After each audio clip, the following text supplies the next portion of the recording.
Now we will demonstrate how to use the replacement toner cartridge model number HP85A, which is compatible with printer model HP Laserjet Pro P1102W. Our first step is to gently shake the toner cartridge to distribute the toner powder evenly within the replacement toner cartridge.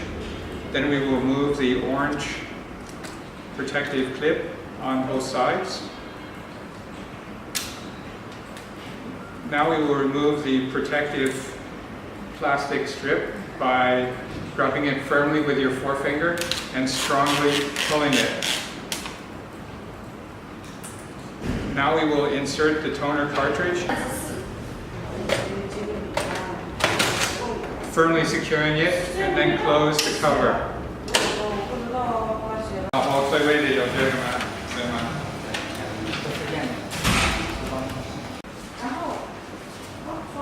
And here's our test print for the replacement toner cartridge model HP85A, which is compatible with printer model HP Laserjet Pro P1102W.